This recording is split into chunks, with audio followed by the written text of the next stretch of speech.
ची बातमी महत्वाची आहे कारण विधान परिषदेच्या उपसभापती पदासाठी आज निवडणूक होतीये। सचिन अहिर यांच्या विजयाची औपचारिकता बाकी आहे। महायुतीकडून सचिन अहिर तर मवियाकडून जगन्नाथ अभ्यंकर हे रिंगणामध्ये आहेत आणि आज मोठी घडामोड म्हणावी लागेल कारण कालच सचिन अहिर यांनी शिंदेच्या सेनेत प्रवेश केला आणि त्यानंतर आता आज सचिन अहिर यांच्या विजयाची औपचारिकता होणं बाकी आहे।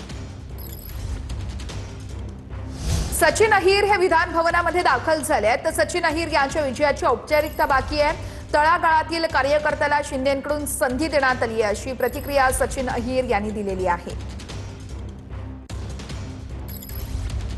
शपथ कुणाची केंद्रीय मंत्री होत नाहीये। आता आज प्रस्तावाची चर्चा आहे। आता मी गेल्याशिवाय माहित पडणार नाही।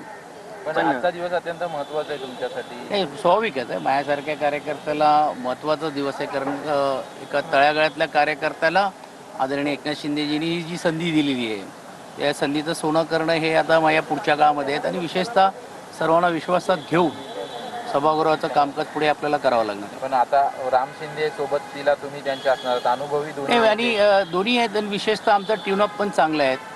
पण आता पहिला प्रस्ताव तो मंजूर होऊ द्या मग बोलतो। थँक्यू।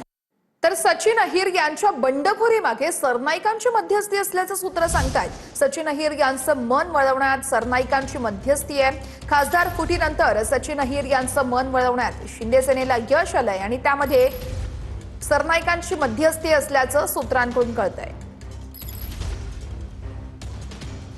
सचिन अहिर यांनी ठाकरेंची साथ सोडल्यानंतर डॅमेज कंट्रोलसाठी ठाकरे सेनेचे प्रयत्न सुरू झाले आहेत। वरळीतील पदाधिकाऱ्यांची काल वरळीमध्ये बैठक पार पडली आहे तर बेस्ट कामगार सेनेचा उद्या मेळावा असेल। अहिर यांनी ठाकरेंची साथ सोडल्यानंतर उद्धव ठाकरे यांनी तातडीची बैठक घेतली आहे।